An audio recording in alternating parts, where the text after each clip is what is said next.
All right, so this is our first video on the next big topic of AP Euro, which is the Reformation, so the Protestant Reformation.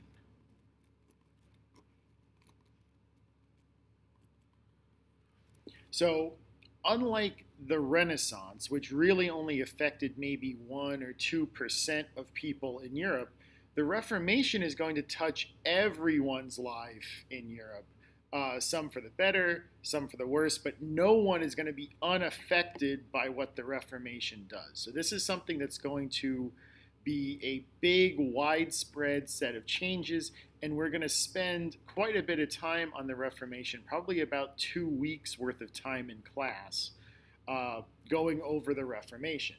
And so to start, I think it's best to think about some of the context, some of the reforms of Christianity that happened before the Reformation to kind of see where we're coming from. I think the big summary of all of this is that while the Reformation was I guess, the set of reforms that stuck, people have been trying to reform Christianity almost from its beginning.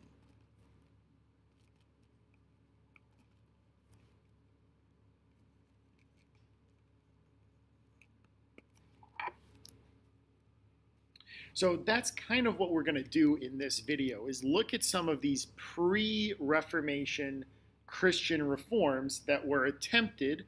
Some worked, some didn't work, but all of them are going to sound familiar because a lot of these ideas are going to be brought up during the Reformation. It's just that Luther was successful and some of these earlier reformers weren't. So the topic for today is pre-Reformation Christian reforms.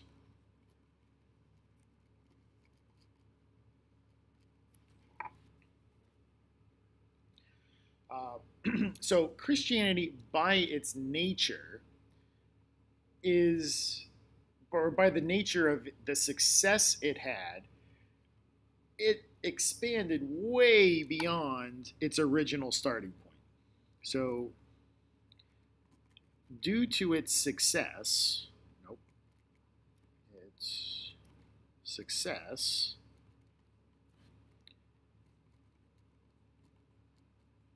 Christianity expanded greatly, way beyond anything that Jesus might have originally considered at the beginning. So Christianity expanded greatly, especially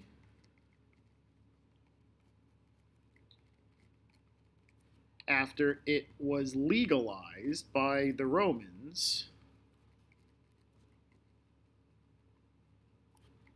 in 313 CE.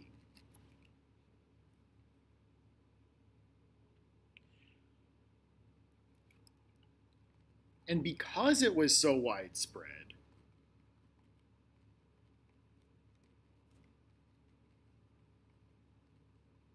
there was no single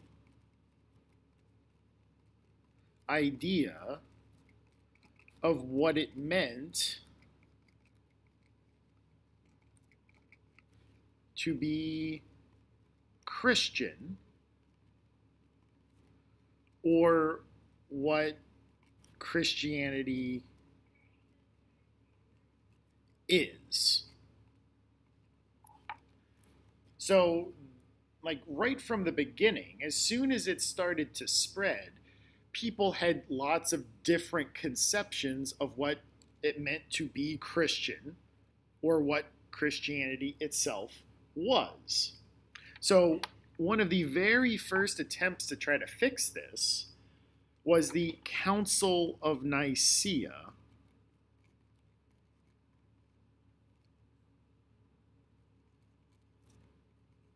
in 325. So the point of the Council of Nicaea was to create a standardized Christianity across Eurasia.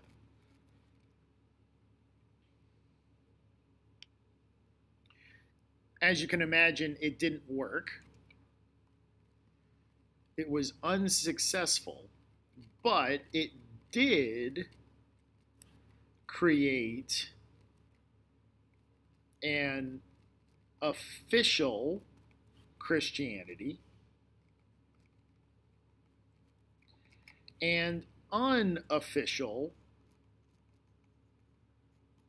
Christianities, which were the unofficial ones, which were supposed to be illegal or outlawed. So what the Council of Nicaea did was give us a sense of Christianity that was right and a sense of Christianity that was wrong. So this unofficial, illegal, or outlawed Christianity we would call heresy. We have official Christianity and we have unofficial, illegal, outlawed Christianity, which we would then call heresy.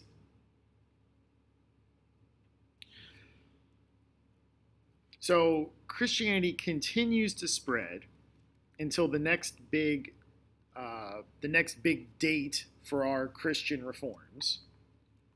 So by the year 1054,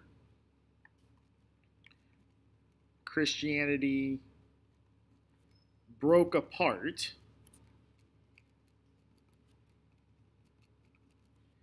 in the Great Schism, which we talked about in a previous video with the discussion of the role of the church in the government.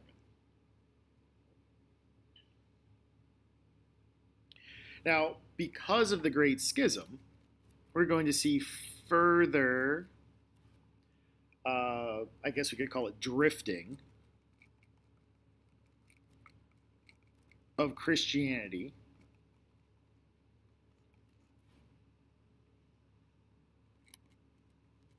from the quote-unquote official Christianity.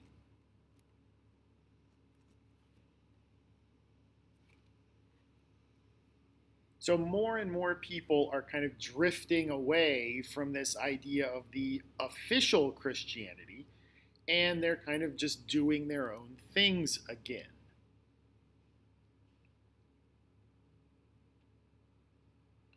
So there were other Christian reformers that wanted to try to fix what they thought was wrong in Christianity. Now, Martin Luther gets a lot of credit.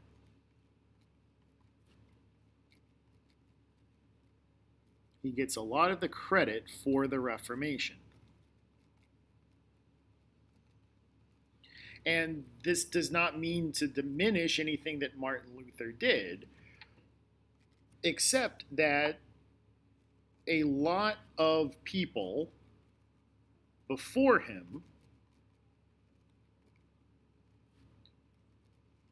were saying a lot of the same things.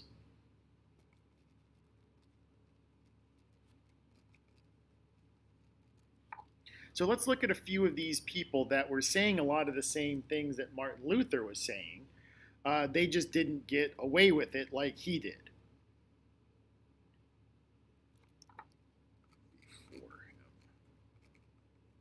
So here's a guy that doesn't get nearly enough credit. His name was John Wycliffe.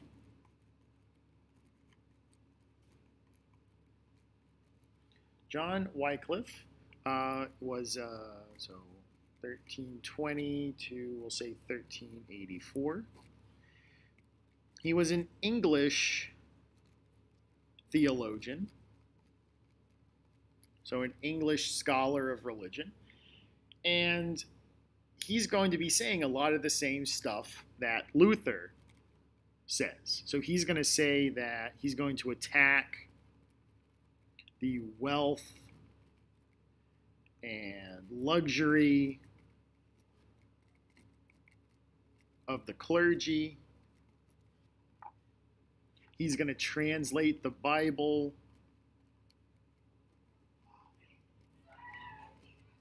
into English or the vernacular. He's going to question the authority of the Pope.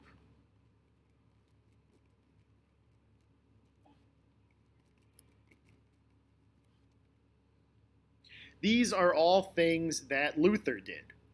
Luther attacked the wealth and luxury of the clergy. He's going to translate the Bible into a vernacular language, in his case, German. He's also going to question the authority of the Pope.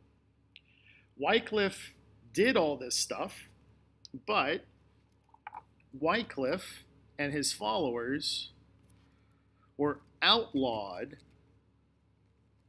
after his death. So after Wycliffe died, these ideas were outlawed in England, and his ideas faded away. Here's another example. This guy is named Jan Hus. Jan Hus overlapped with Wycliffe a little bit, 1369 to 1415. This guy was from Bohemia, which is modern Czechia. And Hus is going to say a lot of the same stuff. He's going to say a lot of the same stuff that both Wycliffe and Hus, or Wycliffe, not Hus, Luther, also said. He's going to say a lot of the same stuff. He's not any different than Wycliffe or Luther. He doesn't get off as easily as Wycliffe does. His followers spark a war with the church, and we see a civil war in Bohemia.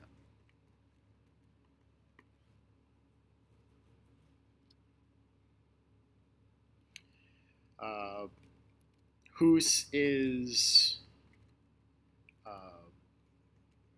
arrested and put on trial, and he is eventually burned at the stake, like Joan of Arc.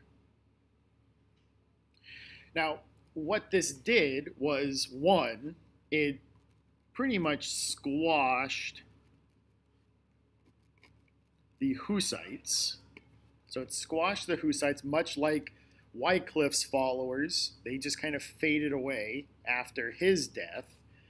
The Hussites were also squashed by this, although they stuck around. They were stubborn about it. And additionally, because of the way that this was all squashed, it sparked a sense of Bohemian identity. There wasn't a sense of Bohemian identity before this, and the church's treatment of Jan Hus kind of sparked this idea that the Bohemians were different than the rest of the Catholics. And so today, Hus is seen as Czechia's greatest hero. He is kind of like the George Washington of Czechia. There wasn't an idea of Bohemian or Czech identity before Hus, and Hus is kind of seen as the guy that started the idea of Bohemia. So before we leave off, and we'll pick up in the next video with Luther himself, I think we've got to take a second and talk about the printing press. So the printing press, in my opinion, is the thing that saved Luther's life. The printing press made Martin Luther a celebrity. That's what saved Martin Luther's life, not the fact of anything that he said, because people before him were saying pretty much the same thing. What made Luther, what saved Luther and kept him from being executed was the fact that he was famous. And the reason he was famous was because the printing press turned him into a celebrity. So let's talk about the printing press for a minute. Invented in the 1450s by Johannes Gutenberg. What this did was allow for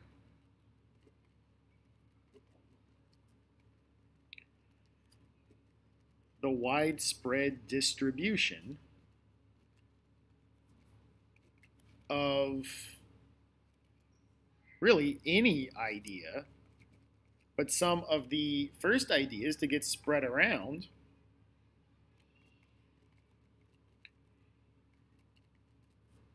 were religious ideas. In fact, the first thing that Gutenberg printed was the Bible. And you can still see the Gutenberg Bibles if you go visit national libraries. I think if you go to the National Archives in Washington, you can see a Gutenberg Bible. So there are still a few Gutenberg Bibles, and you can go see them. And so some of the very first things that were spread around were religious ideas. Now, some governments recognized that religious ideas, or the printing press, was a useful tool. It was also a very dangerous tool. So Luther